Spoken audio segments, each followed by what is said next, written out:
Before we begin, I'd like to address some restrictions I unknowingly broke over the last few episodes and content I unknowingly made unnecessary exceptions for. In episode 4, I killed fire giants in Brimhaven Dungeon to try and get both the rune scimitar and the fire battle staff. However, fire giants are accessible to me in the Deep Wilderness dungeon. The rune scimitars are also dropped by Zamorak warriors near the Urania altar, meaning that the tollgate exception that I made for Brimhaven Dungeon last episode was unnecessary. So moving forward, I'll kill fire giants in Deep Wilderness instead of Brimhaven. I also used both ways to get into Brimhaven Dungeon, both of which I made tollgate exceptions for. The main door with a GP fee, and unlocking the alternate entrance with a one-time trading stick fee, the second of which I addressed last episode and won't be using moving forward. As for the main door, it turns out that it has a pay option like the Alcarid tollgate, but I didn't know this at the time of recording, so I ended up paying the toll directly to the NPC at the door instead. So if I were to use this in the future, I'd pay the door instead. I didn't realise these oversights until they were pointed out to me in the comments, and because these episodes were pre-recorded, I ended up using the loot I got from the fire giants in Brimhaven in this episode, so that's something to keep in mind when watching the clips. In addition to the tollgate ambiguities, people have asked me, aren't men and women NPCs because they could be both attacked and talked to? Isn't the act of pickpocketing in itself an NPC interaction? And what about bank chests, since they're not technically NPCs? And I'd like to clear this up as well. Moving forward, I'll define NPCs as any creature that cannot be attacked, such as hand members, and define monsters as any creature that can be attacked, even if they can be interacted with in other ways as well, such as men and women who can be attacked,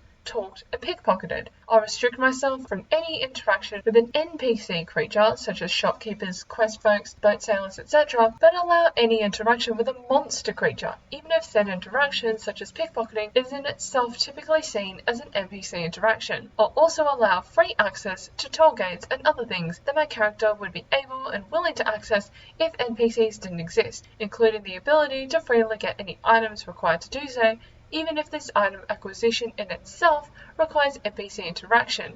Examples of tollgate exceptions are the Crafting Guild with a brown apron from a shop, the Last Man Standing coffers, Brimhaven Dungeon, main entrance only, and the Alcarid tollgate. Something that isn't a tollgate exception is the Canopus railing shortcut, as my character is not willing to traverse this without NPC interference, building a portal to Mauritania.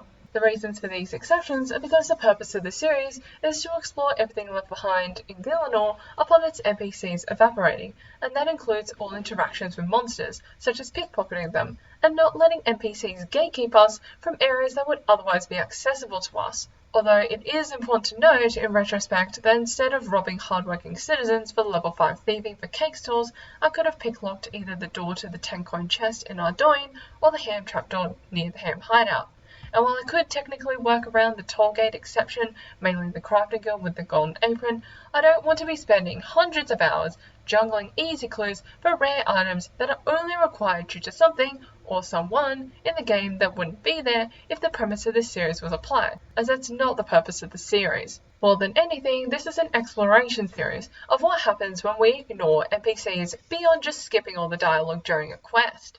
Oh, and bank chests. Technically, they are free to use since they don't involve NPC interaction, but upon series creation, I assumed that any items used on them would be magically stored or unnoted by a banker NPC anyway, like the bottom of the bank chest is a portal to the dimension called Bank Vaults, so I won't be using them. Hopefully this explanation cleared things up. If you have any questions, feel free to ask them in the comments or on Reddit at tangle.s, and I'll do my best to answer. Now on to the episode. Hey everyone, welcome to episode 5 of the Loner UIM. Last episode we took the long-winded route of 120 hours to get a metal axe, and now that we have it, I want to make the most of it by spending a lot of time skilling. Specifically, I want to get stats that I can use for rebuilding should I wipe on this account, such as if I get killed by a PKer while killing Crazy Archaeologist in level 24 Wilderness. The stats I want are 68 fishing for the Fishing Guild, since it's the only way I can access high-healing foods such as lobsters, 65 fletching for the used shortbow, 61 thieving for the black scimitar, 43 magic for superheating, 51 smithing for the metal axe so that I don't have to kill blue dragons for it again, and 70 crafting for the amulet of power so that I don't have to rely on getting one from Crazy Archaeologist. Pretty lofty stats, probably won't get them all this episode, but nonetheless I hope you enjoy this episode. Got a clue scroll at some point that I can do. And after about 20 hours and I think over 30,000 shrimp and anchovies combined, That's 68 fishing. I can now access the fishing guild and I can finally stop catching all these shrimp and anchovies. So 60 to 68 fishing was 300,000 XP and it took about 20 hours, but this was super AFK since I did it on mobile with tap drop rather than shift drop on PC. I also got 35 fire making at some point so that I could burn teak logs, then get to level 45 for maples, then do that while fletching, but I decided not to do fire making yet since it's a relatively useless skill in this account and the other skills in this episode will take a very long time, and once I get 51 smithing for a mithril axe I can go back to fire making at any time. I also got a clue scroll and of course I can't do it. Next I want to get 65 fletching, but I have some spare mine runes so I want to actually go and try and kill lava dragons for a rune axe. You might be asking, why didn't you do that last episode? Well, lava dragons are located in deep wilderness and frequented by PKs, and I didn't want to keep losing 3 hours of mine rune gathering per death, only to end up with no good axe and have to go back to the steel axe. But since I now have a mithril axe, which is pretty good, killing lava dragons will just be a way to use up the rest of my runes, and if I happen to get the rune axe, that'd be a nice bonus. What I did was I death piled Edgeville, then after I died I grabbed an axe, took another canoe up to Edgeville, picked up the items I required to kill lava dragons, then I took another canoe up to Moss Giant since I unlocked the Waka canoe at 57 woodcutting at some point while training my fire making, stopping at Clean Walls on the way to recharge my run energy, and then I started killing lava dragons. I desperately hope I won't die, that's probably not going to happen, but hey, I can dream. Videon is right there, so yeah, let's not, thank you. But yeah, we'll kill this lava dragon and see what we can get. Oh my god, Videon. Woo! Woo! Woo! Videon, please, no! Woo! Okay. Oh my god, no. Well, I used almost 100 casts of 5-strike just on that lava dragon, but I feel like I won't be able to pick up the loot even if I do get the kill since the lava dragon is quite far away, so I'm just gonna abandon that. Okay, apparently I can kill it like this. I don't think this is an actual safe spot, but I will take it. I'm sweating right now. 41 magic. Oh, wind blast. Which does mean that I can now train with death runes if I ever get them. And that's a first kill. 1 KC rune axe. Woo! Rune longsword! Oh, that's amazing! If I manage to stay alive and get out with this rune longsword, this does mean that I technically don't have to kill fire giants for the rune scimitar, because I can just use this. I'll try and flick Mystic Might, see if I can get more out of these mind runes, but I don't want to lose too many prayer points, because the priority is to have protection prayers in case a PK comes by. Second kill? Not useful, unfortunately. Okay, you scared me, sandwich lady. Get out of here. Yeah. Oh my god. Okay, I just risked everything to lure this lava dragon. I was just about to say that the safe spot is one step. I think it's one step behind this tree. But, ooh, this is, risky. After this kill, I'm probably just going to leave, get out with the rune longsword, re-death pile at Edgeville, and then gather my bearings and come back.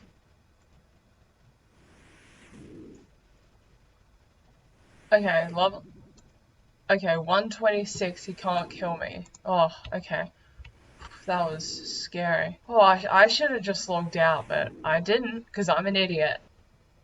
Oh, death runes! Oh, that'd be so good. Alright. Made it back to Edgeville. We'll death pile here to reset the 60-minute time counter for the death pile. And that way I can keep my rune longsword. Yes, back here again, even though Videon will probably destroy me, but hopefully it's safer here. Next kill. And nothing. Oh, we can telegraph it. Beautiful. Nope. Videon's over there. Terrifying as usual.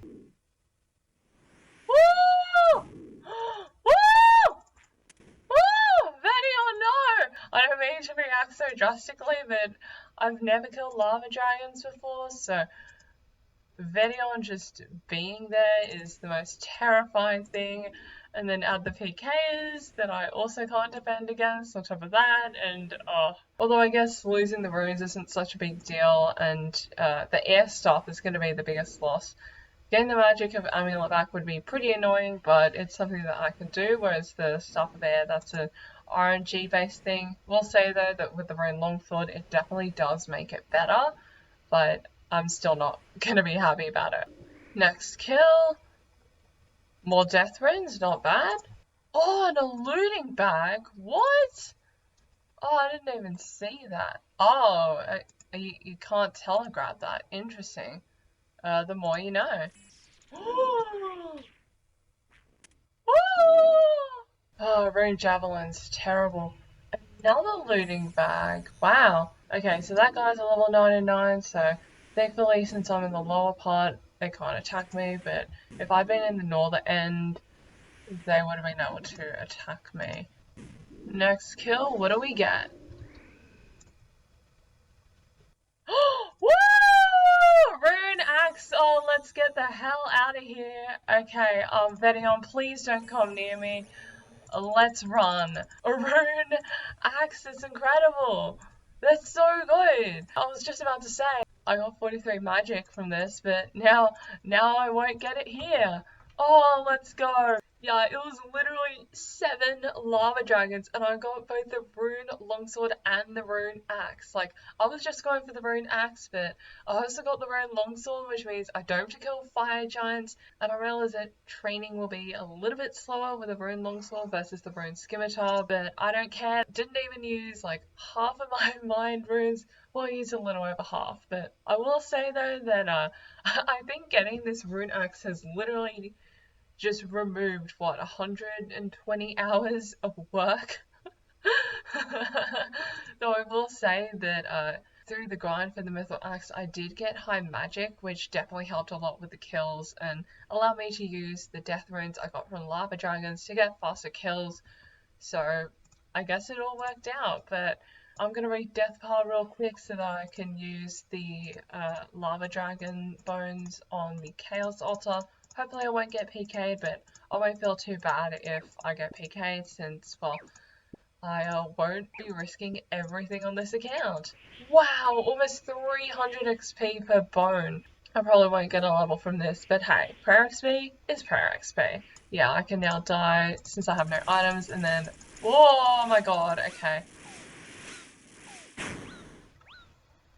Well, yeah, now I can go grab my stuff and start fletching training. But before we do any of that, I want to complete Elemental Workshop 2, since it gives a lot of smithing and crafting XP that'll help when getting 51 smithing and 70 crafting. For the Elemental Workshop 2 quest, we'll need a pickaxe, and since I'm going to be training smithing and crafting later, I figured I'd come back to Hamguards to get the steel pickaxe, which is one of the better pickaxes to get. Oh, look at that rune longsword go, it's beautiful. I started getting hit a little bit too hard by the Hamguard since I only have 20 defense, but I did get 21 strength along the way, and I have a lot of spare mine runes, so I'm just using them to kill these guys. And that's 43 magic for super heat, which will be super important when training smithing. Oh, beautiful, there's a steel pickaxe. I actually started killing this Hamguard like right before this job, so I didn't even notice it, but yeah, there's the steel pickaxe. It took me about 80 kills to get it, so technically I went a little bit dry and I got quite a bit of ham along the way, which for the most part is rarer than the steel pickaxe, but that's okay. I'd much rather go dry here than a lot of other places, so yeah. I've got the ham cloak for Fashionscape and dropped everything else, but with this rune axe, all of my plans have changed. 65 fletching and no fire making? I want 80 in each now. With 80 fletching, I'll be able to make a magic short bow, which is much better than a used short bow. And I don't know, 80 fire making, I just like the way it looks. And it also means that I will pretty much never have to train fire making on this account ever again, which also means that I'll never have to get any sort of high quality axe ever again. After that, I got the rest of the items for the Elemental Workshop 2 quest, which was a hammer and 8 coal. Then I killed some guards to use up the rest of my mine runes and to try and get 45 magic so I can teleport straight to Camelot for the Elemental Workshop quest. Unfortunately, we didn't get to level 45 magic, but nonetheless we can go and do the Elemental Workshop 2 quest.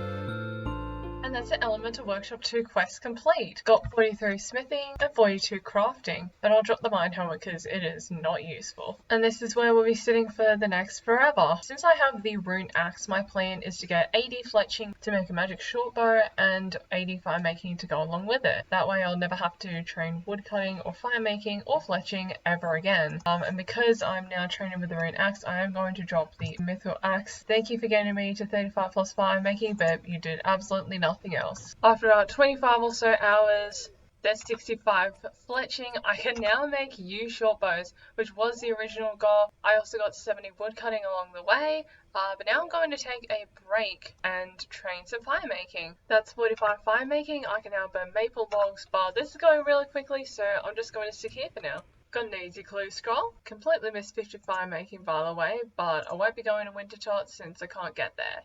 Next step.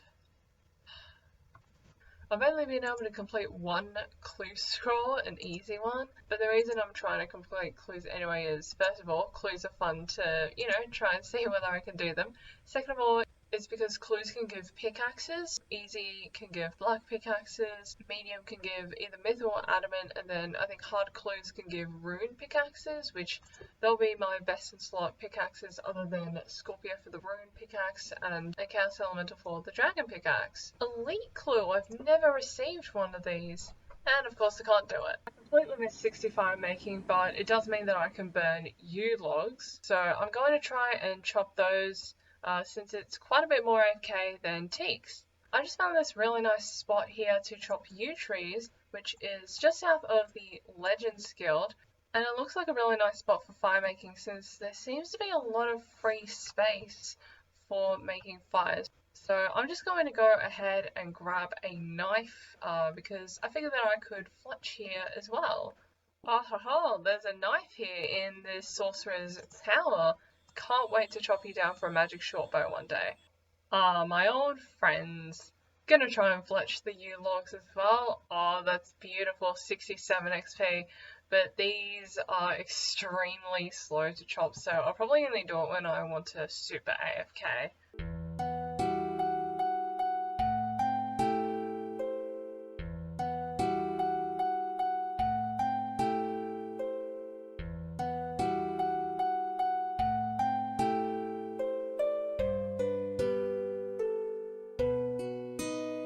Just got my very first hard clue scroll, and this is something that I can do. So while getting a spade for this easy clue, I discovered this swampy sink, and it says, the swampy liquid in the sink has really settled. Going to buy 10 million pickpocketers. Here's the next step. Can I do this? So technically I can do this. Okay, so technically it's possible to kill the Saradomin Wizard, however, I have relatively low gear and only okay stats, so I'm not entirely sure if I can kill him. Let's make a plan to do it. Ranged will be our best bet to kill the Saradomin Wizard. What I'm going to do is I'm going to get a yew short bow really quick, then I'm going to go to Minotaurs in the Stronghold of Security, kill them with a rune longsword, get a bunch of iron arrows, then I'm going to safe spot Anku's in the bottom floor of the Stronghold of Security to get adamant arrows, then I'll use a yew short bow and adamant arrows to kill the Saradomin Wizard, stop him by the Fishing Guild to get lobsters, and stop him by the super anti-poison respawn along the way since the Saradomin Wizard can poison me. I'm killing Minotaurs in a free-to-play world since they have a higher chance of dropping iron arrows than on members worlds. Oh nice, another easy clue I can do. Oh, here's another clue that I can do. Just got up to 4,000 iron arrows, and right before I got 40 defense, I got another beginner clue scroll that I can do. Next step. Oh! Oh! I didn't even anticipate I didn't even anticipate being able to complete the clue, but that's not the worst thing I've ever seen. Leather van braces. Lamb braces. I nearly said lamb braces, but that might be my best in slot gloves. Yeah, they are. But I think now that I have good enough arrows, I'm actually going to go over to Berthup right now and kill the archers there to try and get green d'hide chaps, because I'll be ranging this Saradomin wizard, and since green d'hide chaps are best in slot for range, I figured, hey, why not go for them now and increase my chances of being able to defeat the Saradomin wizard. Yeah, so there's these level 42 archers here. They are at the top of Berthup Castle, and hopefully I can get these green d'hide chaps pretty quickly. No way! Green d'hide chaps! I think that was literally my third kill. Let's pull up the loot tracker. Yup, 3 archers and I already got the green d'hide chaps. Now let's go back to the stronghold security and kill NQs for adamant arrows. But first I'm going to go over to the crafting guild to get a chisel and mine some gold so that I can use up all these gems for crafting XP. And also dump all my steel armor, since you can safe spot NQs in the stronghold security, so I won't need armor anymore. Oh, and of course I forgot my brown apron. And we're in! And the real kicker is that even when you put on a different top after you get into the crafting guild, they won't kick you out. So this definitely should be necessary. Since I only have the inventory space for 1 mold and 9 coal for all these gems, what I'm going to do is I'm going to take the bracelet mold, since I don't have high enough crafting to make a ruby amulet, but making bracelets shouldn't be too much difference in XP. Making everything into bracelets, oh, that's 80 crafting per ruby bracelet. That's pretty cool. When we eventually make silver tiaras, each tiara is going to be, I think it's 52.5 XP, so yeah, all this jewelry is actually going to save us having to make a few tiaras, and considering we'll have to make, I think it's 13.3 thousand silver tiaras just to get from 42 to 70, it's not bad, it really isn't. Not going to bother to keep them though, because even enchanted they're pretty useless to me. Now we can go to Ankus. I never actually got my 10k from the stronghold security, but there it is. They'll go straight into the last man standing coffer. Figured I'd come here and complete the bottom level as well, even though I will be immediately dropping them because they're not much use to me. Depositing the goods. Aha, so there's actually a safe spot for Ankus on the bottom floor of the stronghold security in the southwestern room, on the south side of the room behind the most eastern skeleton. There's my first adamant arrow drop, now to get a bunch more. Ah, if only. Oh, there's my first weapon poison. Also got another drop of addy arrows, but this weapon poison, I'm going to use them on the adamant arrows because hopefully I could maybe poison this Saradomin wizard, which would definitely make the kill a lot easier. You know what? Screw it. I've barely gotten any adamant arrows, but I've already used up like 300 iron arrows, and that's with picking up all my arrows after every single kill. And I did use the calculator for the max range hit, and it doesn't seem to differ too much between iron arrows and adamant arrows. The only question is, will I be able to hit the Saradomin wizard in such terrible, terrible gear? And if I take too long to kill the Saradomin wizard, will it despawn? I did get a bunch of death runes though from killing Ankus, so I'm going to use them to see if I can get 45 magic so that I can teleport to Camelot to get to the fishing guild easier, because in order to kill the Saradomin wizard, I'm going to need to fish up some good food. And of course I didn't get 45 magic, but with a few teleports, that is 45 magic, I can now teleport to Camelot. Probably the first time anyone's ever used weapon poison on arrows, but we'll see how this goes. I want to bring as much food to the fight as possible, as well as minimum gear, but I have a lot of excess stuff. So I made 1 death pile with all my gear, then went to the fishing guild, got a full inventory on lobsters, made a 2nd death pile with those, then re-death piled the first one, picked up the gear I needed, then went and killed the Saradomin wizard.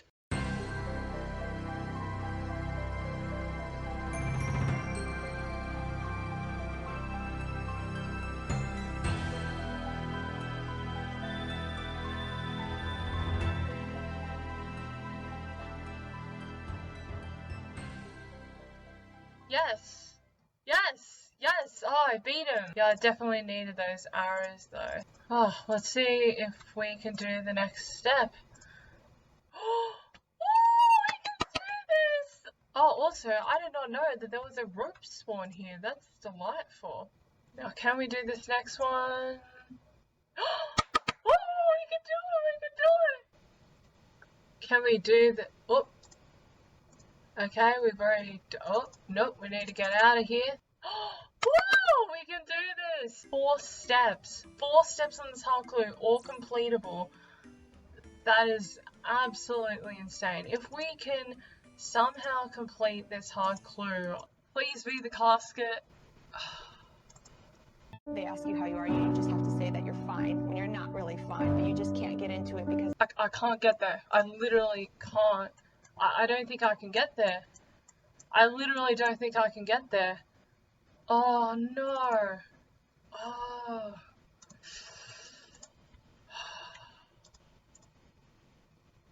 Five steps in. No. No. 5 steps in. I tried to figure out a way to get there without requiring either the Death Plateau quest or climbing boots, which can only be obtained from an NPC, but there was no way. I thought maybe the original route would be possible since the whole point of the Death Plateau quest is to learn the alternate route around the trolls, so surely the normal route would be okay, but this one requires climbing boots as well. And like the railing shortcut to Canvas, there seems to be something my character wouldn't be able or willing to traverse normally without the presence or interference of NPCs.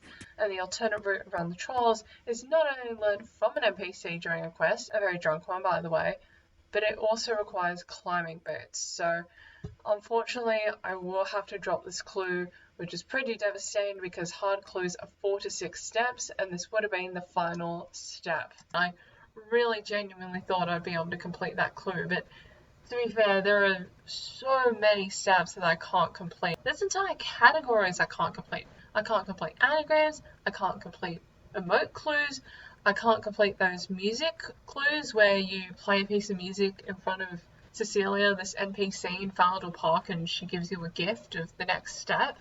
I mean, I only got, digging up steps and coordinate clues, most of which I can't actually do, just like the Troll Stronghold one. I mean, a bunch of them require fairy rings, and it's chaos. I feel like it's going to be a very, very, very long time before I get anywhere close to being able to complete a hard clue ever again, but maybe one day. And that's 70 fletching. I can now make yew long bows, which I probably won't still do because maple logs are much quicker to chop than yew logs. Now, because of the hard clue scroll grind, I did end up only being able to make 9 maple shields per inventory, as opposed to 10 as per before. And from 70 to 80 fletching, I'll need to make 10,717 maple shields, which means that every shield per inventory I can make will add up to a lot of time saved. To put this into context, if I make only 9 shields per inventory as opposed to 10, I'll need to drop 100 more inventories worth of shields. I'll drop the steel pickaxe and the staff of fire because I don't need them right now and I can get them back fairly easily. Now I could technically drop the law runes, water runes, adamant arrows and adamant poisoned arrows, but the issue is, what if I end up getting another hard clue scroll I can do? To go from 70 to 80 fletching, I need to chop 4 times the logs as I did compared to just getting from 65 to 70, and I obviously got a hard clue scroll from that. If I do end up getting something that I can do, I don't want to spend a few hours getting the adamant arrows again because they took a long time, and I'd rather keep all these runes for teleportation convenience. I'm now going to take a break and train some fire making. So apparently the wise old man has a bunch of tinder boxes around here, but he says that you have to come talk to him. Thing is, if he wasn't there, well, I would be able to search freely. So again, this would be technically an exception. Hey, there we go. A few tinder boxes. Beautiful. Yeah, I just thought that was pretty interesting because I saw this on the wiki and I was like, oh, that's an alternative to the top floor of Draenor Manor. Oh, completely unexpectedly, we got a clue. And the next step is... By the way, while chopping teaks, I ran into this guy, and we started chatting, and first episode is out at the moment, and he, for some ridiculous reason, decided to sub, thank you, but why? It's such a scuffed episode, but yeah, shout out to this guy, yeah, who's played an Ultimate Iron Man as well. Oh, sweet, here's a clue scroll. That is 70 fire making. No way, medium clue, I can actually do. Let's do it. I'm just on my way to the clue, and I had no idea that these rocks were here. I'm going to assume that, okay, I didn't expect to have to run all the way around, and it's just copper, and I assume, yeah, I can't get any ores from this. I wonder if we kill the monks of Zamorak here, whether they will drop Zamorak robe tops and bottoms, because that might actually be my best in slot mage gear. Yeah, I just looked it up, and yeah, they do. They're definitely best in slot for magic. Not only that, but they actually give some prayer XP, which might be worth pursuing for Crazy Archaeologist. Oh, there's a rock here too. Ah, with tin. Next step. Alright, so I can't do the next step, but while I'm here, I might as well check out the Arena altar, because apparently there's some monsters here which might have some useful drops. Even though I probably won't use them, like the Zamorak warriors here, who apparently drop rune scimitars. Oh, cave lizards, interesting. I wonder if these are like the desert lizards where you have to use the icicles on them, but I don't think these require a slayer level to kill them, so it should be alright. But yeah, there's some Zami rangers. I can't remember what they drop, and I think there's some, yes, Zamorak crafters who actually drop unnoted pure essence. So if I had allowed myself to train runecrafting, I'm not, by the way, I would have had to kill them for every inventory of pure essence and then just craft them for XP. 80 wood cutting. So I was just picking up this bird nest and I accidentally had my tinderbox selected, and I accidentally selected a fire, and it says you can't cook that. That is so cool. And that's 75 fire making. I can now burn magic logs. I'm going to take a break now and train some more fletching. I'm actually going to keep going and get 82 fletching for amethyst arrows, since they are our best arrows and they can be used with our best in slot shortbow, the magic shortbow. No f***ing way! Oh my god, I was just AFKing maple logs, and I'm playing on mobile right now, so I didn't even notice it, but I'm level 81 wood cutting and I just got the beaver pet. Oh, no way. No way. Now, from the first episode, I did make the exception that I could insure pets, and I'm going to implement that right now. Now I have to figure out how to make 500k so I can insure this guy. What should I name him? Put it down in the comments below. What should I name this little guy? And I think that's a good place to end this episode. I realize that relative to the goal set at the start of this episode, this is a pretty odd way to end it. I'm only 70 fletching and 70 fire making, but this episode is already extremely long, so we're going to end it here. And I think next episode, we're going to cover how I'm going to make 500k. Anyway, thank you so much for watching. This episode once again went a completely different direction than expected, but I'm excited to see where we go from here, and I'll see you guys next time.